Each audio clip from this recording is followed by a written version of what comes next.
Hello everyone, welcome on our YouTube channel Physics Made Easy Kota. My name is Daljit Kaur and on behalf of our channel, in this video lecture, I am going to explain about the chapter Moving Charges and Magnetism. This is the first part of this chapter. After this part, we again have two more parts in which we again understand some other basic concepts of this chapter.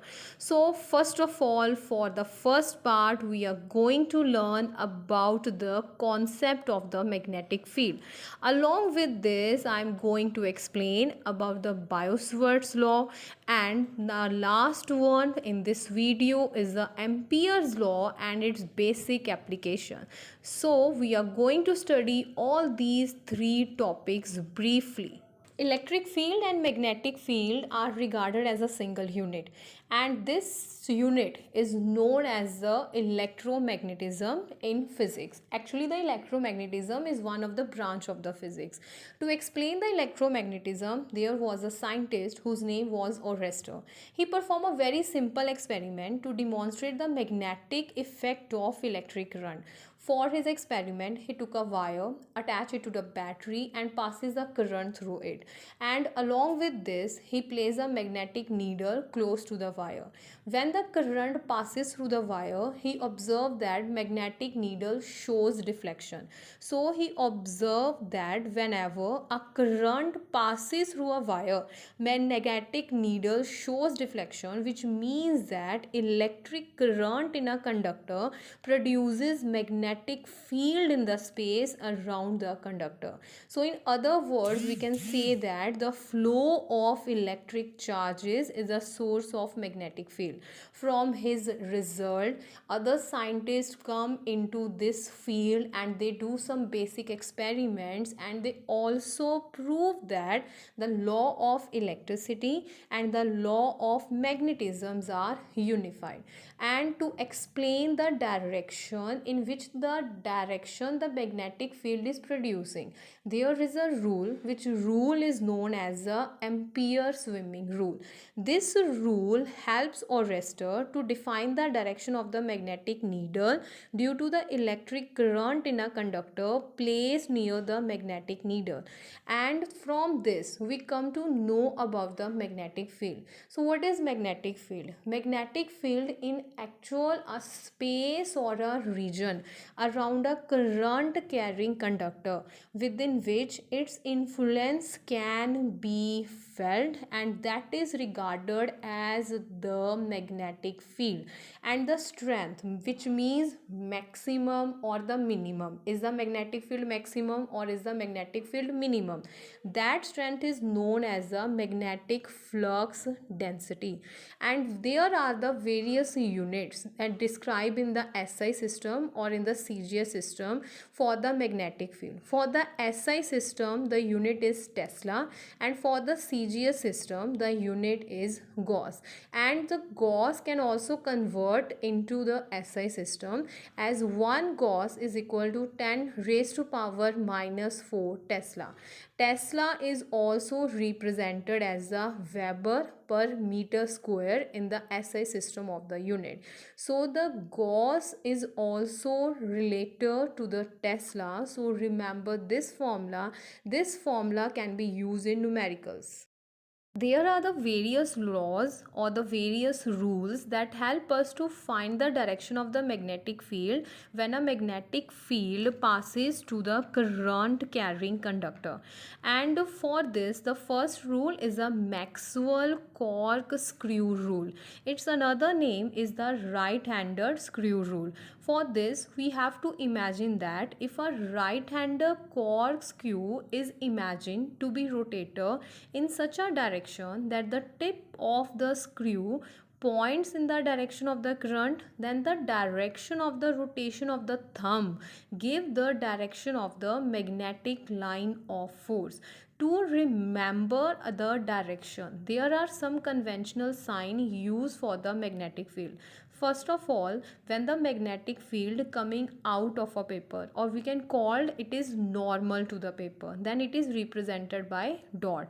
And if the magnetic field is perpendicular to the plane in the downward direction, then it is represented by the given symbol, and also sometimes it is represented by the cross taken in a circle. So this is the first rule. Another rule is the Ampere swimming rule. This rule is used to find the direction of the deflection of the magnetic needle due to electric current in a conductor. So this rule says that, like, this is for the imagination. Like if we imagine a man is swimming along the wire in the direction of the current, his face turned towards the needle so that the current enter through his feet, then north pole of the magnetic needle will be deflected towards his left hand. So both these rules are helpful to understand about the direction of the magnetic field. So now we must remember what is a magnetic field. Magnetic field is actually the space around a current carrying conductor in which its influence can be felt. And for this there are the various experiments conducted.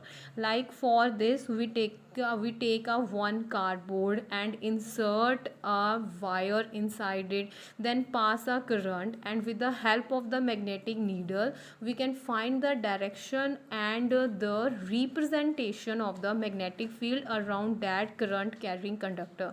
And for the easiest method to find the direction in the two-dimensional, we use the two rules that I already discussed. So this is one of the most important concept to find the direction of the magnetic field whenever a current is passing and the magnetic field is always around it.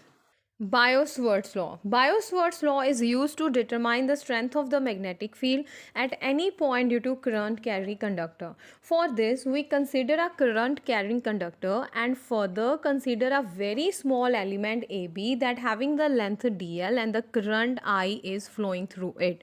We have to calculate the strength of the magnetic field at a point P, that what is the strength of magnetic field due to this current element at a point P. And this point P is at a distance small r from the element, and it is found that the strength of the magnetic field depend upon the few factors. First of all, dB depends upon the dl, that is the length of the small current element. dB directly proportional to current I.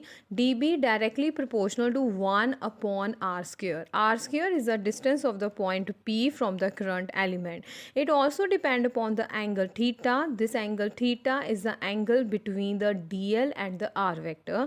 So the dB directly proportional to sine theta. By combining all these terms, we get dB directly proportional to I dl sine theta divided by r square. And on solving the proportionality, we have the constant, that is the mu naught upon 4 pi.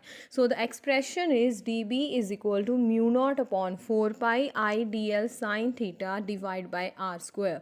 Here mu naught is called as the absolute permeability of a free space. Permeability means capacity of a substance to have magnetization in the presence of the magnetic field. So after solving this, we have a particular relation for the dB, and there is some standard value allotted for the constant mu naught upon 4 pi. Mu naught upon 4 pi is equal to 10 raised to power minus 7 Tesla meter per ampere. We already discussed about the units of the magnetic field in a SI and as well as in the CGS system. Our next topic is the magnetic field due to straight current carrying conductor.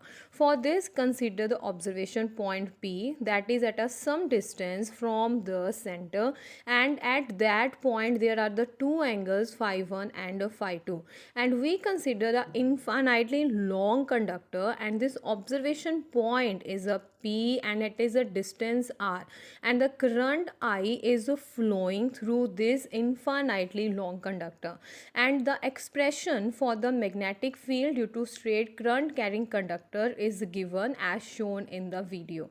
So this is expression whenever the current is flowing in a straight current carrying conductor. Earlier expressions show of any type of the conductor.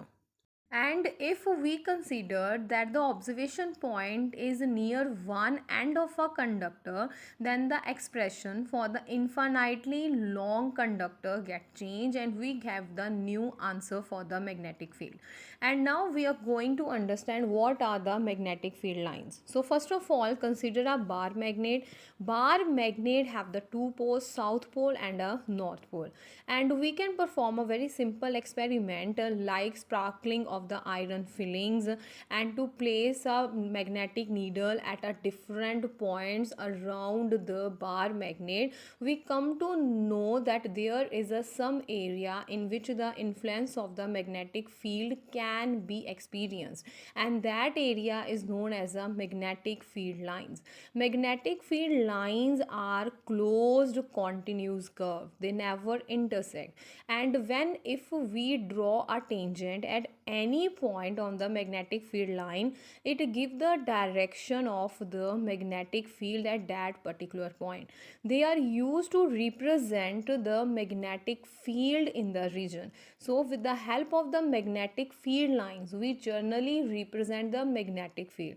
These are not in actual, these are imaginary, but they give us the idea of the space or the region in which the influence of the magnetic field can be experienced. Outside a magnet, the magnetic field lines are directed from north to south pole, and inside the magnet they are directed from south to north pole. The magnetic field lines are represented in a different way for the straight current carrying conductor. So for the straight current carrying conductor as shown in the given figure, and the current I is flowing through it, the magnetic field lines are the concentric circles, and these concentric circles have a center at conductor and in a plane perpendicular to the conductor, and we can easily find the direction of the magnetic field in this case also. But for the straight current carrying conductor, we apply some different rules. This rule is different from the rules that we discussed earlier, and this rule is applicable for the straight current carrying conductor, and this rule is known as the right hand thumb rule.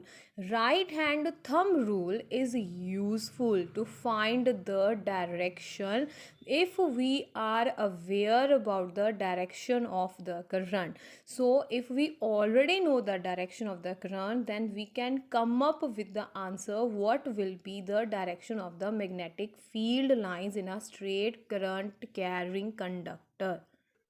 Imagine we have the current carrying conductor in our right hand. Hold it properly in the grip of the right hand in such a way that our thumb point in one direction, and that direction is taken as a direction of the current, and then there is a curling of the fingers, and that curl represent the direction of the magnetic field lines. So in this way we can able to find the direction of the magnetic field line by the simple use of the right hand thumb rule. Remember to use your right hand, not your left hand, to find the direction of the magnetic field.